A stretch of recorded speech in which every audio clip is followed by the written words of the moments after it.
welcome to the Movies of the Damned podcast. My name is Kyle Grant, and I'm sitting here with my friend and published horror author, John Hunt. If you enjoy what you hear here today, please subscribe to our YouTube channel, check out our Facebook page, and follow us on both Instagram and Twitter, @DamnMovies. Email us any questions, comments, and suggestions to moviesofthedamned@gmail.com. For further details on John's published works, please visit his blog, johnhuntfiction.wordpress.com. Today, we'll be discussing Robert Rodriguez and Quentin Tarantino's 1996 film From Dusk Till Dawn. The movie follows fugitive brothers Seth and Richie as they try to make their way to Mexico before being captured by the police. They soon kidnap a family and use them in their RV to help cross the border. Everything is going seemingly as planned, with everyone arriving safely to the strip club meeting location at dusk. But things are soon turned upside down with the discovery that all the employees are actually vampires. The brothers and the family are then forced to fight for their lives, with only Seth and the family's daughter Kate making it to dawn. The movie ends with them going their separate ways, with Seth giving Kate some money for her troubles. John, opening thoughts on the movie? Yeah, so I saw this in the theaters a long time ago, and I watched it recently again for the podcast. And I have to say, I was as equally unimpressed as I was in the theaters. Really? You didn't like this movie? I wouldn't say I didn't like it. I'd say I'm mostly indifferent to it, right? So, and I guess I don't know what I want to be practical or objective about the reasoning behind that statement.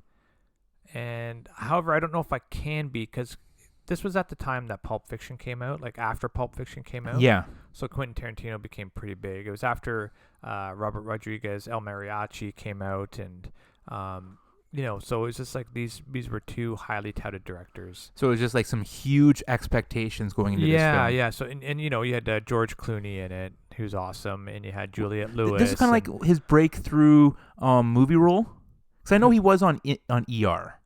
I don't think it was his breakthrough movie role. I think this is at the time where he's like, might have been. It wouldn't be Ocean's 11 or anything like that. No, but it would have been around the time. Remember that he was Batman in that one movie? Yeah, that might have been around that time. He was busting out of Hollywood at that point. I'm pretty sure he was. And my first comment, as soon as I started watching this, oh my gosh, George Clooney looks so young. He does look so young. Even now he looks kind of young for his age. He just has that thing. Like I remember I saw him on it was his first TV role a long time ago. Was it on ER? No, it was on like one of those sitcoms. Okay. And he was like the plumber, or like he was like the handyman or something like that. Yeah. I can't remember the name of it. I think it's sorry, I can't remember. But he looked like a kid in that movie. Oh, that's hilarious. In that show, right? But he wasn't. But he looked really young. But I'm just gonna say, like, for me, that could be. I just can't separate my expectation from the reality. And that happens to me all the time. Yeah, and I'm trying not to, right? So I'm trying to look at, okay, well, what are the takeaways from this? So I'm going to go with what I liked about it, right? Obviously the dialogue, right? Quentin Tarantino, he wrote it. His dialogue's phenomenal. Some of the shots, you could totally tell were Robert Rodriguez, like when they're walking away from the gas station, it blew up. That's straight out of El Mariachi when Antonio Banderas or...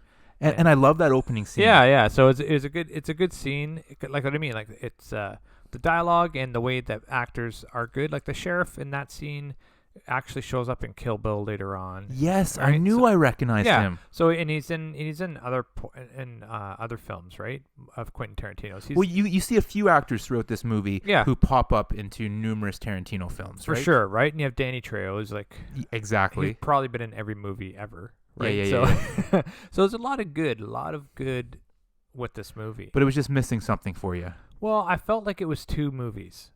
Okay. And I felt there was So where was the switch point? As soon as the vampire showed up? Absolutely. Okay. Two totally different movies. And I thought it was kind of like almost like a dark comedy kidnapping type film, like Fugitives on the Run, and then almost flipped into a horror movie with the vampires. Yeah, and I also thought Seth wasn't the character that he like, some of the stuff that he didn't jive with his character. As in, he was like this. They made him out to be this horrible person who kills people. He's a murderer. He's a bank robber. But then he like fights to save this family. No, that's not what I mean. So okay. we'll go in. So at the at the very beginning, which we both liked, because his brother busted him out of jail, right? Got him out of jail, and they were on the run from that. And on the way from getting away from that, a lot of people were killed, police officers, like everyone. So these guys were hunted. They're not good people. They're the anti-heroes, right? They're career criminals. Yeah, absolutely. And they're not good people. But they're also not like a criminal that you can kind of, like, I don't want to say get behind, but you know what I mean? Like, it's kind of like the Robin Hood type of thing, like steal from the rich, they're not, give to the poor. Like, these are people who are like raping, killing, and hurting people. Yes. So only one of them is the raping. Yes. Yeah. Right? So, and that's kind of where I'm going with this. So at the very beginning, you have them in the convenience store, and they're talking to that clerk, and the clerk's doing a good job with distracting that officer. And, in between the cuts, like, when the officer goes into the washroom, he's like, oh, he's signaling them. And he's like, no, he's not. Yes, he is. No, he's not. Right? Quentin wants to kill these people. That's just the way it is. Like, his character wants to kill these people. Yeah. And Seth doesn't want to call him a liar, because that will escalate him to killing these people. But he also knows that he's lying. You could tell from his body language and everything, right? But it's like, he's trying to get behind his brother, because his brother did just bust him out of jail. Has to have his back. Yeah, and they're brothers, right? You can see it's very important to him that his brother, especially like later on, right? You really see that it's how important it is for his brother to be with him. So you can kind of dismiss some of his actions for that. But he's also, Seth is the brains, obviously. He's the smarter one, right? So he knows this guy's looking to kill, his brother's looking to kill anyone for any excuse, right? He knows this. Yeah. And he has the bank teller still in the trunk at the hotel. And they let the bank teller out. And they sit on the couch, and he gives this bank teller his word that if she follows the rules, she'll be okay. Yeah. And then he leaves her alone with his brother. Knowing the type of person that his brother is and the type of things that he's done before, because they said in the news coverage he was a convicted sex offender. Yeah. And he leaves him alone with his brother, and he knows his brother has an itchy trigger finger. And then he comes back, and he's like surprised, but not really surprised about what happened. He's more like, he sees his brother. I think at that moment maybe he sees his brother for who he really is. Yeah. Right? And he's not liking what he sees, but it's his brother, right? So I didn't like that part. I didn't like how, you grew up with your brother, and you already know he's already displayed these actions and these tendencies, and you leave him alone in the room with this person. You had to know what was going to happen. I just didn't think for him, for the smart character that he was, because he was the smart character, I didn't feel it jived. Because you saw it later on when, kind of in the RV, when he says to him, "There's no need for you guys to be talking," because he could tell what was going on, right? So you're right. Which way is it? Is he where he doesn't care what his brother does, or is he trying to prevent his brother from doing these things? Yes. So if he doesn't care what his brother does, then they should have just killed the bank teller. Yes. Immediately. Yeah. Like, why take her, right? I guess it's a way to get away from the police, but at the and then also for leverage too, in case the police get them and then they have a hostage, right? Yeah, but they were far away at that point, right? They were at that convenience store. Okay. Right, and she was still in the trunk. Yeah. So there's no cops chasing them. They decided to stop at a convenience store and get some supplies or whatever the case may be, right? They stopped. Yeah. So if you stop, you're not running. So then now you have the time to kill and dump. Yeah. Right? But they didn't. They brought her to a hotel. And in the case where you could potentially create more witnesses. And then he leaves her alone with his maniac brother. No, I hear what you're saying completely. So I'm like, I'm kind of two minds about him, right? So, but you can also see, so you can almost excuse some of that behavior because of how much he does love his brother. Like, you could see it later on in the film. Right? No, but what you're saying makes sense, man, because if he is so smart, why would he leave her alone? It doesn't make sense, right? And then that leads to one of my questions that came up throughout the movie. Now I'm paraphrasing here. They make it across the border. They get to the meeting point, the strip club, and I think he turns and says to everyone, "Okay, we're here. Everyone, be cool. We're just gonna hang out until the dawn."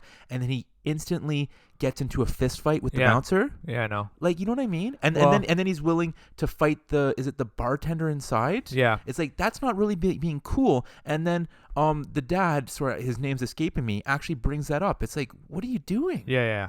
So Seth clearly has boundaries with that, but it was more like, But are you the smart guy or are you not the smart guy? Well, I had a minor problem with that, but not as much as I did with the other stuff. And this is the reason why. That's where he's meeting this guy. This is where he's supposed to be meeting this guy. He's going to be getting his new identity. This is a safe place. He has nowhere else to go. He's in Mexico. They snuck across the border. Wait in the parking lot. Yeah, I hear you. But he's in the place, and it's like now these people are telling him to get out.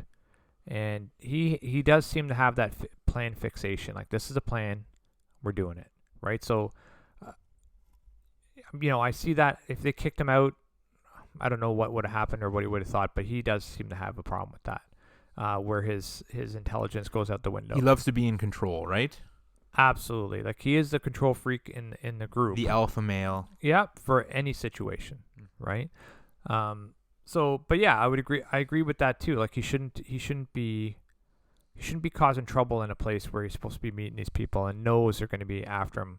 But I had a problem with that, but not as big as a problem as leaving the bank teller with his maniac brother. Yeah. Right? I don't even, because he seemed to like really be the guy. Like, look, we don't kill people unless it's absolutely necessary. Mm-hmm. That's what he came across as this is a guy who is like, I'm only going to kill someone if they're going to get me in jail or get me killed. That's it. Right? Whereas he knows his brother is not like that. No, his brother's just in any instant. Yeah. Sees red almost. Yeah. So I don't know. That's so there's a lot. That's what I mean. Like, there's a lot of issues with the film because it almost took itself seriously, right? So I don't like at the end it didn't, right? Because everything just went off the rails. Yeah. But that's what I mean, like by two separate movies. Because at the beginning it's very dark and it's very, there wasn't a lot of levity in it. You had no hint of, other than the title of the film, that vampires were coming, right? Yeah. Well, if you had never seen a trailer. Yeah, for sure, right? So you had no idea about that, but it's like, so either I felt like exactly like it was. There's two movies and there was a jarring break in the middle. So it's like they split the movie in half and added another one on the end, right? Yeah. So I didn't feel like it flowed well. That's all. Imagine what this movie would have been like, though, as you just said, if there never was that switch. Like, there never was vampires. Mm-hmm. There's just kind of something else that happened in the back end of that movie, right? Yeah. And that might be more of a typical Tarantino type film, right? Because he doesn't usually do a lot of horror movies, right? No, but he is a big fan of horror movies. Okay. Right? So Eli Roth, who was in Inglourious Bastards, Yeah. he cast him in some of his films. Eli Roth is a big horror dude, right? He did Hostel and he produced Hostel. And Quentin Tarantino produced Hostel for Eli Roth, and he did that Green Inferno, which I haven't watched yet, and I don't think I'll ever watch because it sounds a little it wild. sounds a little over the top for me. Like, Terrifier was pretty over the top, but there's still some sort of yeah. Where you could watch it. I don't know if I don't know yet. No, I get what you're saying. This movie, though, going back to the opening scene, it blew me away. Now, I'd seen this just like you when it first came out. I didn't see it in theaters, but I think I watched it in the late 90s. Enjoyed it, but I hadn't seen it since. So we're talking like 20-ish years later. Yeah. So a lot of things in this film caught me by surprise again, because I could obviously remember the general concept of there's kidnapping, there's vampires, fighting the vampires, but I didn't remember all the intricacies, right? Yeah. And I had forgotten about the opening scene. And so I didn't really know what was going on. It just kind of starts with just like the sheriff speaking with the owner, and then like when Clooney and Tarantino pop up with the two hostages, I'm like, oh my gosh, I forgot about this, right? But like, what a way to hit the ground running. Like, after watching that opening scene, I'm like, this movie is gonna be insane. This is gonna be amazing, right? Yeah. It probably was the best scene in the movie, though. I would say that was absolutely the best scene in the movie. Yeah, and so but sometimes I guess when you hit lightning in a bottle like that, it's hard to keep that going the entire time. Yeah, but I would argue that Quentin Tarantino is known for keeping that going the whole time. Like, okay. For Pulp Fiction, like, was there a slow part or a part where you no, it was all. I'd have to watch it again. It's been quite some time since I've seen it. It was all amazing. And I remember loving it too. Yeah, it was all captivating, right? So, I just think that's my main criticism of this film. So, the first part of it I liked. I didn't like some of the character decisions. I didn't think it jived well. But there was some good comedy. I don't know if there was good comedy. Well, it made me laugh. Like, when they were showing just like how crazy Tarantino was, right? And how he has these like hallucinations about like the daughter asking him to do things. Yeah. And then I laughed so hard when they're sitting on the RV and he comes back to the hallucination. Yeah. And he like turns to her, he's like, what you asked me before, I'd be willing to do that. Yeah, She's like, yeah. what are you talking Yeah, about, right? what? Yeah. We'll talk later. Yeah, but it just shows how nuts he is, Yeah, right? he's definitely nuts. And so Definitely nuts. that probably leads to the fact that he's not of sound mind, and like maybe Clooney is just being like, it's like willful blindness. He doesn't want to accept it, but he kind of finally is. Yeah, but he did try to take some steps to mitigate his brother's ultra violence, right? Like Yeah, you even said it yourself, where he told him, "Why are you guys even talking?" Yeah, So yeah. he knows. There's no need to be talking. So yeah, so he's trying to mitigate his brother's craziness. And in the shower when the officials were coming on board, and his brother's like going, "Well, fuck that! You think I'm this and that?" And like starting to so he had to argue knock with him them, out. right? Yeah, and then that was funny too, right? When he comes to, and Tarantino's like, "What happened?" He's like, "Yeah, you passed out. Yeah, Like, I was really like, worried what? about you." Yeah. And then he's like, "Oh, my head really hurts," or something like Yeah. that, right? No, I know that was good. And so there's just kind of moments like that. Now, couple. Well, questions. that's just great Tarantino writing. Oh, right? the dialogue is. That's what he's yeah. known for. It's always Yeah. fantastic, right? Yeah. But then there was these questions that I wanted to get your opinion on. Like, would the dad really play along to help them get across the border? Yes. Like, I could see him playing along to get them to the border, but then as soon as they're there and he's surrounded by like all these like people who can help him, would he really keep going? Here's my thing about that. Seth and what's Quentin's name? Richie. Seth and Richie, like, they came across as hard asses, right? Yeah. And so you got to look at it as a parent. So I can say to the officials, wink, wink, nudge, nudge, but they have my daughter in the bathroom. Yeah. Right? They'd kill your daughter just to show you. If it came down to it. Yeah, they don't care about that, Okay. right? So it's one of those things where it's like, it wouldn't really do anything productive for them. They'd kill the daughter and they'd go to jail forever, but at least, But then the daughter's dead. No, okay. you know what I mean? So I don't have an issue with that. Parents are different, right? So it's like, you got to weigh that stuff out. So it's one of those things, if all three of you were sitting up in the front of the RV, then hey, there's bad guys in the back. You can wink, wink, nudge, nudge. And then, just even leave the RV. And like all three of you, okay, let's get out. You run out of the RV and go, there's bad guys in there, right? Yeah. And then you're good. But the fact that she was back in, and then I guess too, to contradict my question a little bit, Seth, they kind of had like a reasonable conversation at the front of that RV, right? Yeah. Where they were talking kind of like man to man. They shook hands. It seemed like, you do this, we'll do this for you. I give you my word. And so it's like, okay. Yeah. Right? Yeah. And so then maybe he would cooperate. And even then, like, he has the conversation with him about, you've seen how my brother's been watching your daughter. Yeah. Like, he knows his brother's a mess. Oh, so I'm just for like, sure. Why did you leave him there? Like, it's to me, I didn't like that part at all. No, fair enough. And then again, just to add to the comedy, is this like Tarantino gets the rough end of it, right? Like, oh, for sure. He gets shot through the hand and then stabbed in that exact same hand again. Like, oh my gosh. And then he becomes a vampire. And that was kind of a crazy scene too, right? Because it's again, Seth was trying to protect him. Yep. Again, like, don't touch him. That's my brother. Yeah. But then he finally said, like, out of all the things, you're finally crossed that edge where I can no longer stick up for you. I can no longer defend you. That you're irredeemable now. Yeah, now that you're a vampire. So that's the thing. That's the interesting thing about this film. So clearly Seth and Richie are villains. Yeah. Right? But they're the anti-hero, right? Yeah, but then they have so you're not really on their side. You're interested, you're watching them. They are interesting characters. You're engaged, that's for sure. But when it comes to the end, I was not sad that Richie was killed, right? No, but I was very surprised that he died so early. That really caught me off guard. I wasn't really surprised about that. I was just more like, what I'm trying to get to is that they're trying to show, it is almost like, okay, these guys are evil. They're doing these evil things. They're going across country doing these evil things. Now they're running into an even bigger evil.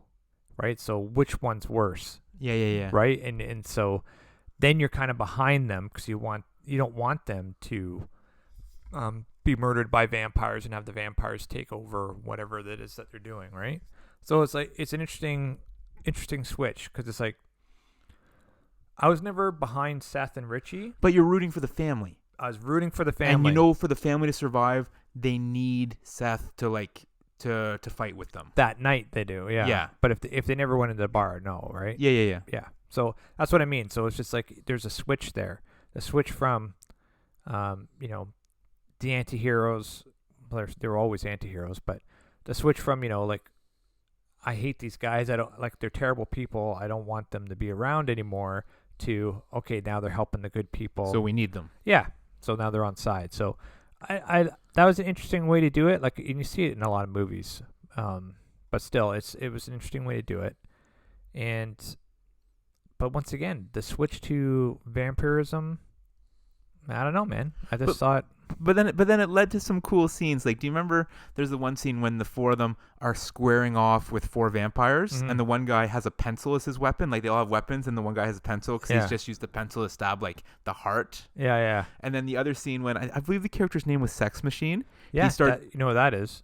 Yeah, his name's escaped Tom me. Savini. Yeah. Who's in a ton of Tarantino movies, right? No, he's a special effects wizard. He did a lot of special effects for Friday the 13th. Oh, yeah, he's been I didn't around know that. forever. Yeah, man. Oh, okay. He's like an awesome 80s horror movie special effects guru. He's awesome. I didn't realize that, but Yeah. He's up there with Rick Baker, man. Like, he's awesome. Very cool. But I loved the scene when he starts slowly changing. Yeah. And the rest of them are distracted and talking, and his hands start to change. He like puts them behind his back, and he doesn't want anyone to realize it, right? Yeah. Like I thought that was pretty cool. For sure. And then once again, this was an entertaining film, right? So we talked about fun. Yeah, we talked about this before. I didn't check my watch. I didn't, I didn't wonder like, oh, how much longer is it? It was definitely entertaining. But those were, to me, were very two separate films. And, normally you wanted to transition from one scene to the next scene in a sort of flawless, linear, maybe not linear, but at least cohesive manner. Or, to me, it was just like, okay, cool, we're doing this. We're going across the border. We're doing this. And then now you're in a bar full of vampires fighting for your life. And I'm like, okay, sure. Right. So you rolled with it and it was fine. But at the same time, like it took some of the enjoyment out of it for me. Yeah, and it's just, I guess, for looking back, and it's tough to look back, but in '96 when this came out, people would have seen Reservoir Dogs, loved it. People would have seen Pulp Fiction, loved it, and would have been expecting a certain thing from a movie written from Quentin Tarantino, right? Yeah. So, and that's what I think. So, because I've talked about this before, you shouldn't project your own expectations on someone else's artwork, right? And that's what it is. It's artwork.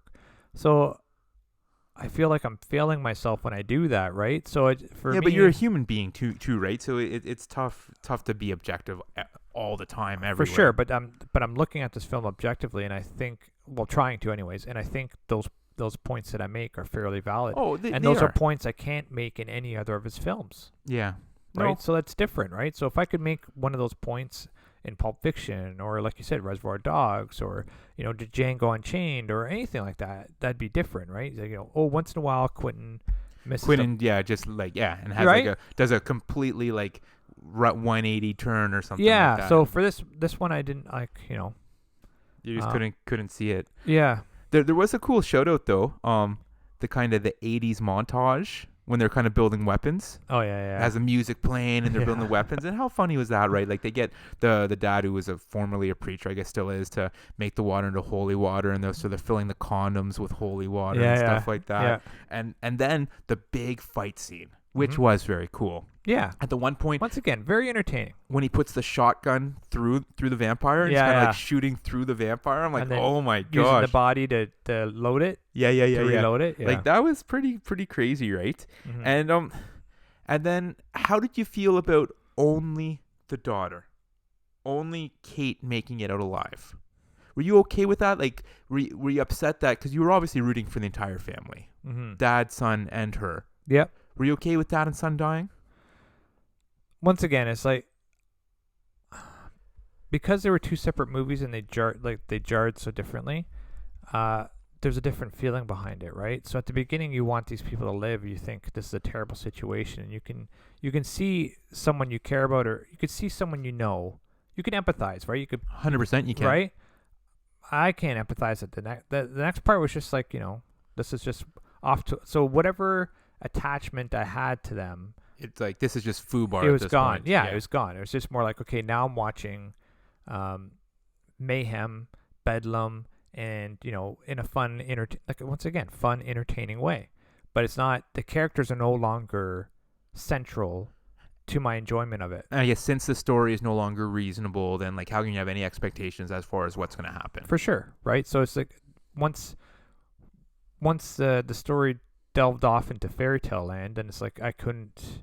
The empathy is not there. It's gone. No, because it's like how can any of this make sense at this point? Yeah. And then they kind of Kate and Seth get out of there, and then I love the visual at the end, how it kind of the camera kind of went above the club and then veered off behind it. Or and the you saw Mayan kind of temple. like a buried Mayan temple, and Yeah, then you yeah. see all the trucks, kind of like the old trucks thrown in the like the ditch or whatever you want, the canyon or stuff like that. I Yeah. thought that was pretty cool. I like that part too. I did like that part, which just makes me wonder there must be way more vampires underneath.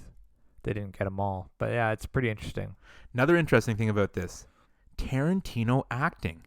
I know. Now you see him in a lot of his movies just as like cameos, bit parts, He right? played quite a bit in Reservoir Dogs. No, fair enough. But this one, he was obviously the second lead Yeah. for a good portion of the movie. He was nominated for an award, Really? the Razzie, for worst supporting actor.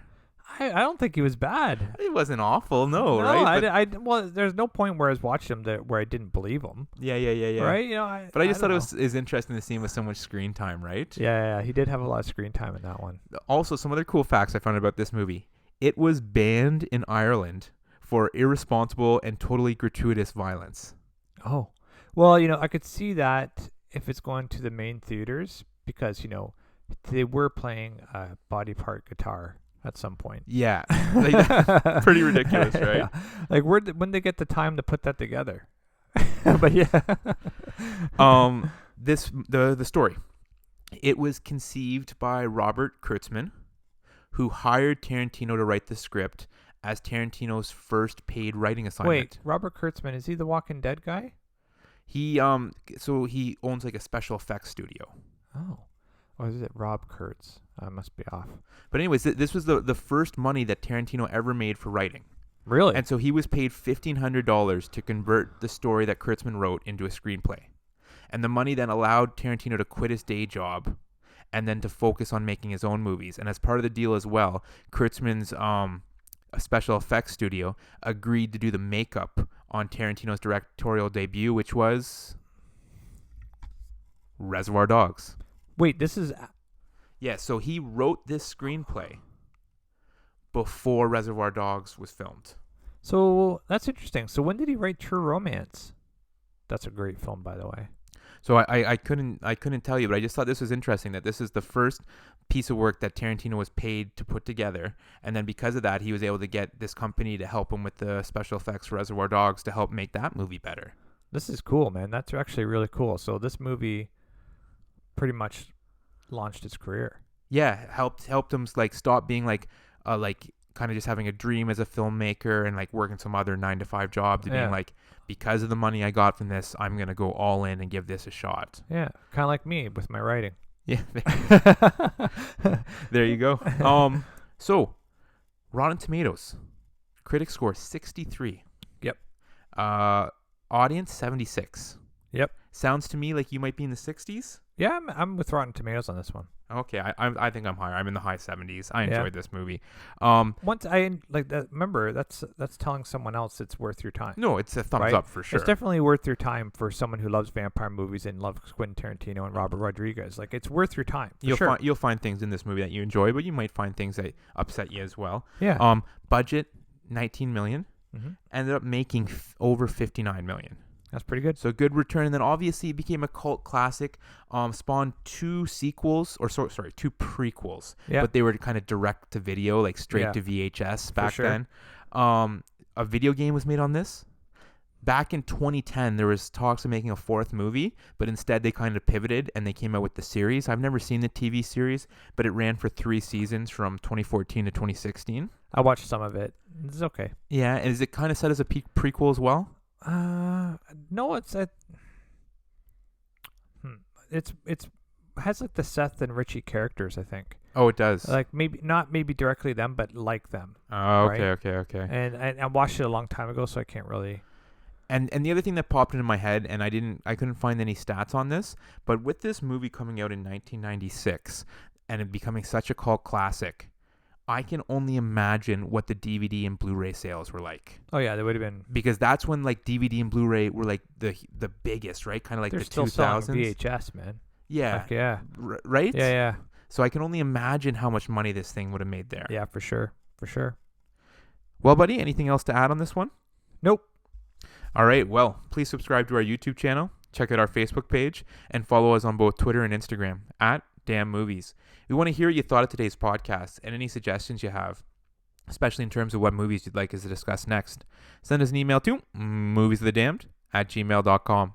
Please also check out John's full-length novels. His first 2 novels, Dollhouse and The Tracker, are Amazon bestsellers, and his new novella, Balance, is also available on Amazon. You can pre-order John's newest full-length novel, Off the Grid, right now at blackrosewriting.com. For further details on John's other published works, please visit his blog, johnhuntfiction.wordpress.com. Thanks for listening, and we'll see you next time. Okay, so the person who produced this for Quentin Tarantino, Robert Kurtzman.